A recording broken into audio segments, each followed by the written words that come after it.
Four bright college students, one quiet town, and a killer hiding in plain sight. In November of 2022, the small town of Moscow, Idaho, known more for its wheat fields and university football games than for violence, was shattered by a crime so brutal that it stunned the nation. Four University of Idaho students were murdered in their off-campus home in the early hours of the morning. The killer used a knife, not a gun. He didn't break in loudly or steal anything. He crept through the shadows of the house, stabbing his victims as they slept, before vanishing into the night. What followed was one of the most chilling manhunts in modern American history. Weeks passed without an arrest. Rumors swirled. Fear spread. And the killer could have been anyone. A neighbor, a friend, or even someone sitting next to you quietly in a college lecture. When the arrest finally did come, the name Brian Kohberger stunned the nation. A criminal PhD student studying how criminals think was himself now accused of carrying out one of the most infamous massacres of the 21st century. Tonight, on Twisted Tuesday, we're going to take you through the entire case step by step. From the lives of the victims to the Kohberger's disturbing background, to the night of terror inside the Idaho home, and finally to the shocking courtroom drama that just unfolded this year, in 2025. This is not just a story of murder, it's a story of obsession, of arrogance, of grief, and of justice. And it's one you're never going to forget. Before we talk about Brian Kohberger, before we talk about that night, it's important to know who this story is actually about. Four innocent young people who had their lives stolen far too soon. Kaylee was 21 years old, outgoing, vibrant, with a big smile that made everyone around her feel comfortable. She had just adopted a dog and named him Murphy. She was in the middle of moving into a new apartment. Kaylee was preparing to graduate and had dreams of working in the tech industry. She was incredibly close to her family, especially her parents, and she often spoke about how excited she was for the future and the next chapter of her life. Her bond with Maddie was unshakable. They had been best friends since 6th grade. They weren't just roommates, they were sisters by choice. Maddie Madison Mogan was also 21. She was known for her kindness, her warmth, and her loyalty to those she loved. She and Kaylee were inseparable. They had grown up together in northern Idaho, spending summers at the lake, going to dances, and standing by each other through thick and thin. In college, Maddie worked at the Corner Club bar, where she was well liked by customers and co-workers alike. She was studying marketing and looking forward to building a career after graduation. Zaina was 20 years old, fun and full of energy. She was always ready with a witty comment. She was juggling her studies with a job at the local restaurant, the Mad Greek, where she worked alongside Maddie. Friends remember her as adventurous and caring, someone who would put others before herself. Zaina was dating Ethan Chapin, and the two of them were deeply devoted to each other. Ethan Chapin was also 20. He was a triplet. His brother and sister were his closest friends, and the three of them were inseparable. They also went to the same college, and they described him as being the life of the party, someone who could make the room feel brighter just by being there. Ethan and Zaina had been together for about a year, and by all accounts, they were happy, a young couple deeply in love. These four students were not strangers bound by chance. They were part of a tight-knit circle of friends. On the night of November 12th, 2022, they laughed together, ate together, and spent what they didn't know would be the final hours they had alive, in the safety of the house they called home. But within hours, that home would become a crime scene that shocked the world. As we dive deeper into this story, I want you to remember, behind every detail, every piece of evidence, and every courtroom update, there are four young lives, four families that will never be the same. Kaylee, Maddie, Zaina, and Ethan. They deserve to be remembered. Brian Christopher Kohberger was born on November 21st, 1994, in Albrightsville, Pennsylvania. On the surface, his upbringing seemed ordinary. He was the son of Michael and Marianne Kohberger, and he had 2 older sisters. But behind closed doors, Brian's childhood was marked by social awkwardness, deep insecurity, and a growing sense of isolation. As a teenager, Brian struggled with weight and with fitting in. Former classmates described him as quiet and kind of awkward, often the target of teasing. But there was something else, something darker, that only came later to light. Online forums dating back to his teen years, Brian wrote about suffering from visual snow syndrome, a condition where his vision was filled with static-like dots. And he described feeling disconnected from reality, like trapped inside his own mind, and he was unable to connect with the world around him. In one post, he confessed, "I am stuck in a void of nothing. I feel like an organic sack of meat with no self-worth." It was a chilling insight into the darkness that lurked behind his eyes. Cry for help, if you ask me. In high school, Brian reportedly lost over 100 pounds. He reinvented himself physically, becoming lean and in some ways more confident. But this transformation seemed to come at a cost. Former friends recalled that Brian grew arrogant, even condescending, as though his new appearance gave him superiority over others. He had once been an outcast. Now he wielded his reinvention like a weapon. He briefly worked as a security guard at a school in Pennsylvania before pursuing higher education. His chosen field was telling, criminal justice and criminology. Brian enrolled at Northampton Community College, where he earned an associate's degree in psychology in 2018. From there, he transferred to DeSales University and completed a bachelor's degree in 2020. Then he continued at DeSales for a master's degree in criminal justice, and he finished in 2022. It was at DeSales that Brian's fascination with crime began to take a disturbing shape. For one of his graduate projects, he posted a survey online asking criminals to describe their thoughts and feelings before, after, and during their crimes. The questions weren't academic in tone. They were chillingly specific. Like how did you plan your crime? What were you thinking and feeling when it happened? And what did you do to prepare for it? These questions were not written like those of a detached researcher. They were written by somebody that sounded like they were trying to crawl inside the mind of a killer. By fall of 2022, Brian had moved across the country to Washington State University in Pullman, Washington, just 15 minutes away from the University of Idaho campus in Moscow. There, he began his PhD in criminology. Classmates and professors noticed his intensity. He was intelligent, articulate, but also kind of social off-putting, kind of awkward, everyone would describe him. Some described him as even creepy, while others said he was just obsessed with the details of past murders and serial killers. There was an irony here that no one could have predicted. Kohberger wasn't just studying criminology, he was living it. In Pullman, Kohberger lived alone in a small apartment. Neighbors described him as strange, often pacing in the yard late at night and taking out the trash at odd hours. Some even noticed him wearing gloves, even in public, even while shopping at grocery stores. Investigators later found that Brian's cell phone had pinged near the victim's off-campus house at least 12 times before the murders. It wasn't just a random killer. He was watching, studying, and stalking them.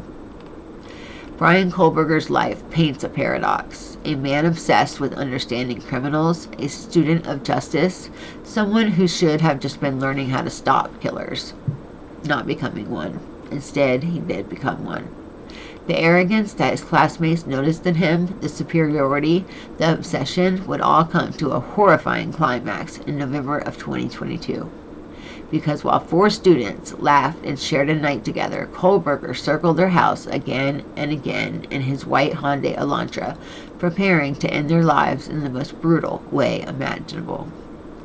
It was the night of Saturday, November 12th, 2022. The University of Idaho's campus in Moscow was alive with the typical energy of a college town weekend. Football games, late-night parties, food runs, students filling the streets with laughter before heading home. For Kaylee, Maddie, Zaina, and Ethan, this was just another weekend night. They had no idea that it would be their last. Kaylee and Maddie started their evening at the Corner Club, a popular Moscow bar. They were chatting with friends, laughing, enjoying what seemed to be like an ordinary Saturday night. Later that night, around 1:30 a.m., surveillance footage captured them at a local food truck. Kaylee wearing a black coat, mini, and a tan hoodie. They smiled, ordered pasta, and stood shoulder to shoulder, just like they always did. At 1:56 a.m., a private party drove them back to their home at 1122 King Road, a 3-story rental house that they shared with their other roommates. Zaina and Ethan attended a fraternity party at Sigma Chi, located just a short walk away. The couple left sometime after 1:45 a.m. and returned to the King Road house at the same time that Kaylee and Maddie arrived home. That night, 6 people in total were in the house. Kaylee and Maddie on the 3rd floor, Zaina and Ethan on the 2nd floor, and 2 surviving roommates on the ground floor. The survivors would remain untouched, but not unchanged by what was about to happen. While the friends laughed and settled in for the night, another figure moved through the darkness of Moscow. Brian circled the neighborhood not once, not twice, but multiple times. Security footage and doorbell cameras later revealed the car looping around quiet streets, headlights cutting through the early morning darkness. Cell phone records later showed that his phone pinged in the area between 2:47 a.m. and 4 o'clock a.m. He was watching, waiting, and planning. At 4:04 a.m., the white Elantra was captured driving into the neighborhood for one last time. The car passed the house and circled back before pulling onto the street. Then his lights went out.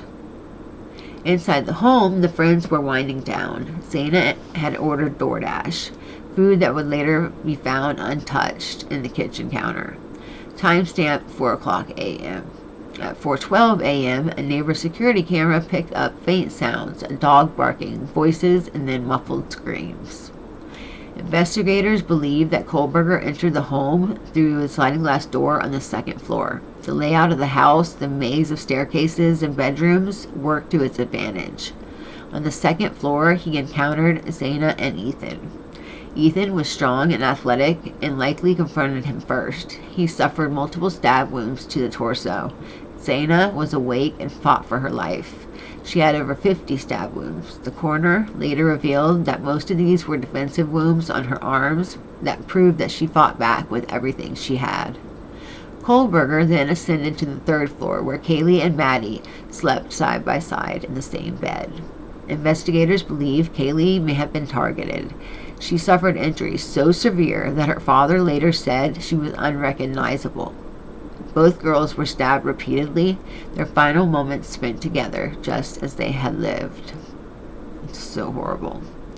On the ground floor, meanwhile, 2 roommates stayed asleep in their rooms, but one of them, Dylan, woke around 4 o'clock a.m. to what sounded like crying.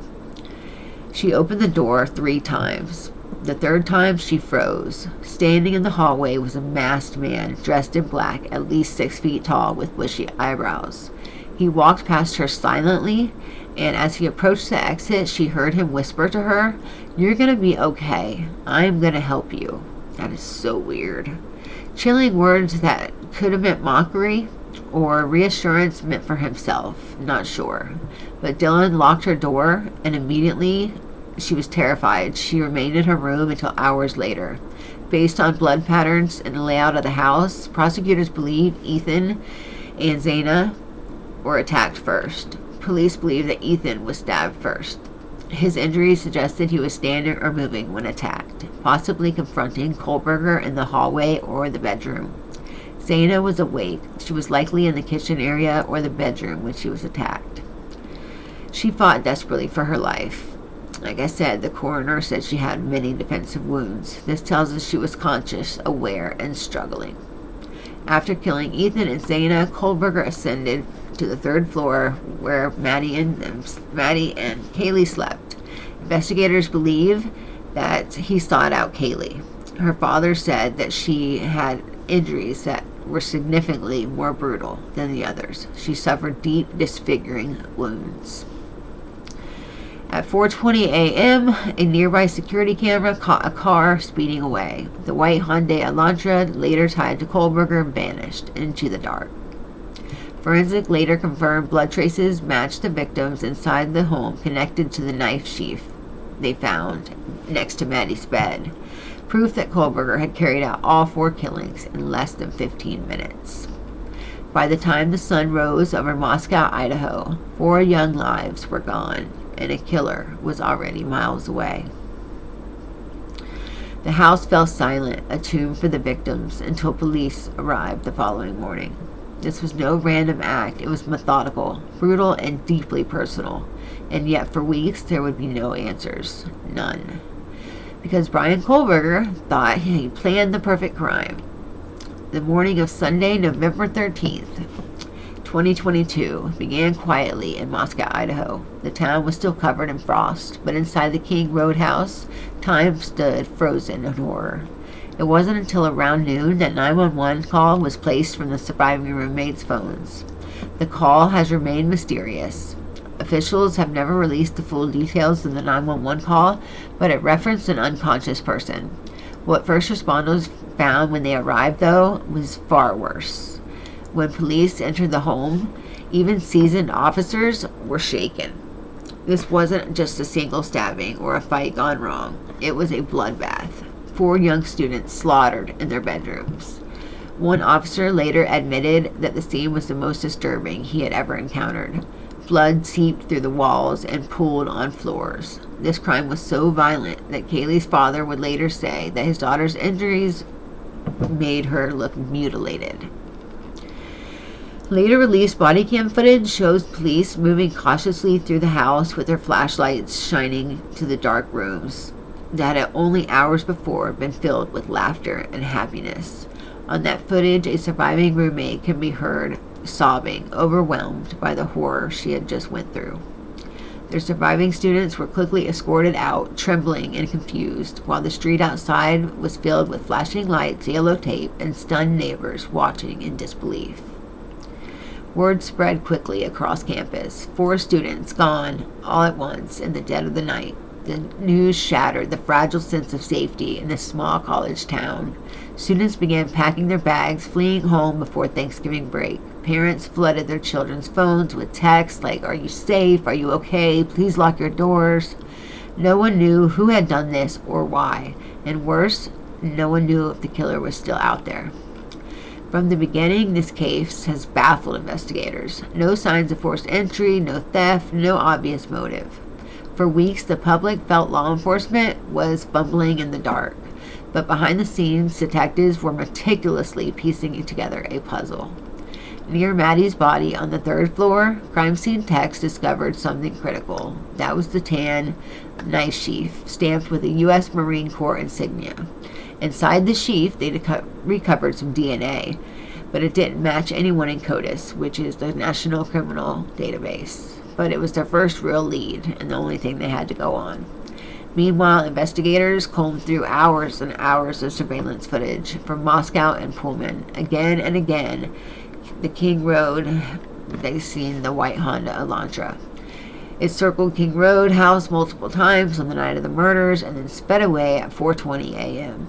Detectives traced registrations and eventually narrowed the search to Washington State University, where the graduate student, Brian Kohberger, owned a 2015 white Hyundai Elantra. Even more damning was Kohberger's cell phone records revealed that his phone had pinged at least 12 times before the murders near the home. He had been surveilling them, scoping him out, perhaps choosing the right moment to attack. On the night of the murders, his phone mysteriously went dark between 2:47 a.m. and 4:48 a.m., precisely when the killings took place. When it powered back on, it was miles away. To track the DNA, investigators turned to one of the most powerful new tools in forensics, genetic genealogy. By building a family tree from partial matches, they zeroed in on the Kohberger family in Pennsylvania. The FBI began covert surveillance of Brian in Pennsylvania over Christmas break while he was visiting his parents. In late December, agents collected trash from his parents' house. Testing revealed a DNA sample from the trash matched his father to a 99.9998% match to the DNA on the knife sheath. It was enough.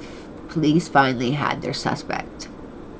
In the early morning hours of December 30th, 2022, a tactical team surrounded the Kohberger family's home in Albrightsville, Pennsylvania. Inside, Brian slept in his childhood bedroom.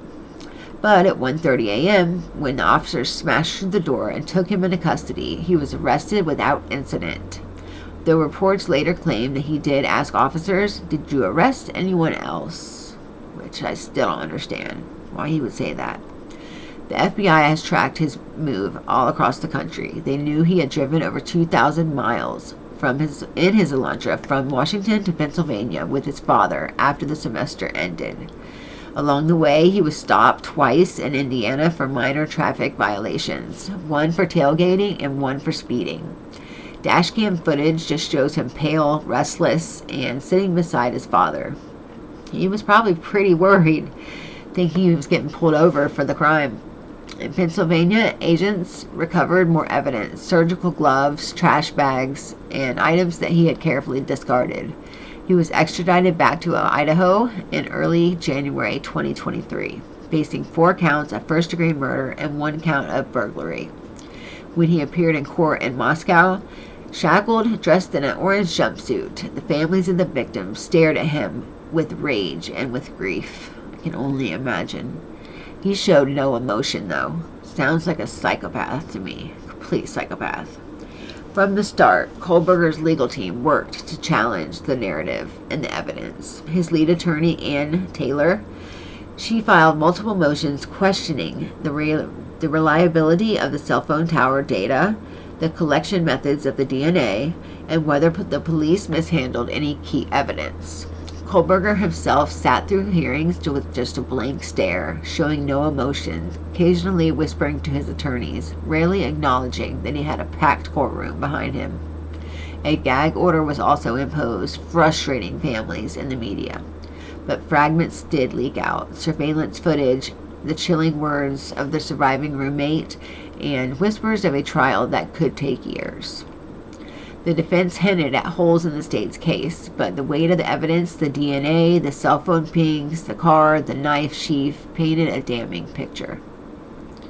The prosecution's case against Brian Kohberger wasn't built on just one piece of evidence, though. It was an overwhelming combination of science, surveillance, and his own strange behaviors that told the story. The most damning item was the tan kabar sheath found on Mighty's bed. On the button snap of the sheath, investigators pulled a single male DNA profile. Genetic genealogy pointed to the Kohberger's family, and a later direct swab confirmed it to be Brian Kohberger's DNA. This one item tied him directly to the crimes and put him in the house and in the bedroom. Data showed Kohberger's phone pinging near the victim's house 12 times before the murders. Most of the pings were late at night or early in the morning, suggesting he was watching the house. And on the night of the murders, his phone mysteriously had went dark, like I said, between 2:47 and 4:48 a.m., the precise window when the killings occurred. When it powered back on, it was on a rural highway, far from the crime scene. Later surveillance showed Brian cleaning out his car obsessively in the days after the murders, even vacuuming it out in the middle of the night. Neighbors said he wore gloves constantly, even when he was shopping for groceries, but he had different gloves on this time, and he wore them when he was trying to scrub his car clean. After the murders, he returned to the crime scene area at least one more time. His phone pinged there, as if he couldn't resist revisiting what he had done. Ugh, so sickening. He drove across country with his father in that December, disposing of trash and cleaning out his car along the way. When FBI agents raided the parents' home, they found him at 1:30 a.m. wearing latex gloves, placing his personal trash in separate bags inside family trash bins. Every piece of evidence painted the same picture. Brian Kohberger was not only obsessed, he was reckless. He thought he could outsmart investigators. Instead, he left a trail straight to his front door. For weeks, for the families of the victims, they waited It was agony. Weeks turned into months, and with every hearing, the weight of the grief grew heavier. Kaylee's father, Steve, became an advocate for his daughter. He spoke openly about his frustrations with the investigation, demanding transparency. He described the brutality of Kaylee's injuries, saying his daughter had been targeted. His raw honesty resonated with the public, but it also exposed the deep pain that the families carried. For Ethan's family, the grief was doubled by his role as a triplet. His brother and sister, also students at the University of Idaho, suddenly found themselves navigating campus life without him. His mother, Stacy, often spoke about how empty their lives felt without Ethan's laughter. Maddie and Zaina's families expressed heartbreak at the loss of their daughters, both so young, both so full of promise. Zaina's relatives highlighted her courage and how she fought to the very end. Maddie's parents spoke of her deep friendship with Kaylee, saying they died as they lived, side by side. Moscow, Idaho was changed forever. For months, students carried pepper spray, locked themselves in their dorms, and avoided walking alone at night.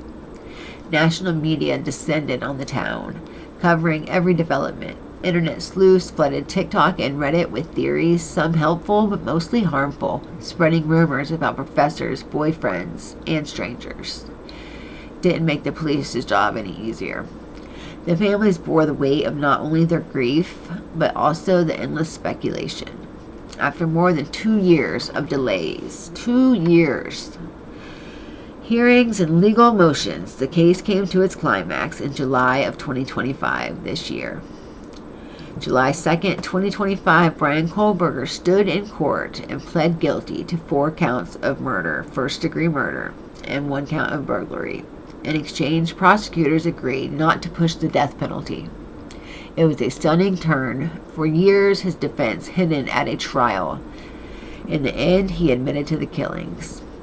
On July 23, 2025, Judge Stephen Hippler sentenced him to 4 consecutive life sentences, 1 for each murder, and 10 extra years for the burglary, and more than $270,000 in fines and restitution.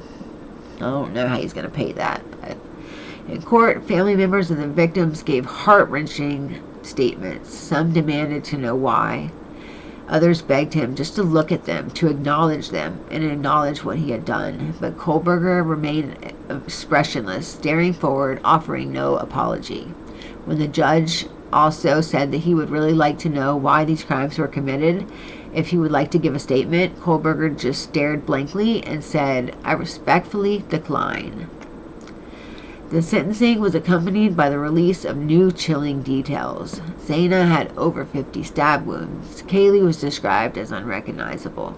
Body cam evidence revealing the surviving roommate's encounter, her hearing the Kohberger whisper, "You're gonna be okay, I'm gonna help you." That's the weird part, really weird part. Now housed at Idaho Maximum Security Institution, Kohberger has already filed multiple harassment complaints. It's good. Other inmates reportedly taunt him daily, making threats. He obsessively washes his hands and has begged to be transferred, claiming that his life is unsafe. In a bizarre twist, convicted serial killer Happy Face, Keith Jesperson, has offered support, calling Kohberger his best hope for a cellmate. That's creepy. Even after all this, though, no clear motive has ever been confirmed. Investigators revealed his phone had pinged near the house repeatedly before the murder, suggesting that he stalked them. But why? Why these victims? Why this house? We may never truly know. In the end, this case is not about Brian Kohberger. It's about 4 young lives. Kaylee, who dreamed of a bright future in tech. Madison, her best friend and sister in spirit. Zaina, courageous and full of life. And Ethan, a brother, a son, and a friend who lit up every room. They should be alive today. Instead, their families are left with memories, and a town is left scarred forever. So as we close tonight's Twisted Tuesday, let us remember them not only for the way they died, but for the way they lived. And while Brian Kohberger will spend the rest of his life in behind bars, the horror he unleashed in November of 2022 will echo for generations. Thank you for joining me for this week's Twisted Tuesdays True Crime Story. We will always remember Kaylee, Maddie, Zaina, and Ethan. May they rest in peace together. Until next Tuesday, guys, be safe, take care of each other, always, and always trust your gut. I'll see you next Tuesday. Bye!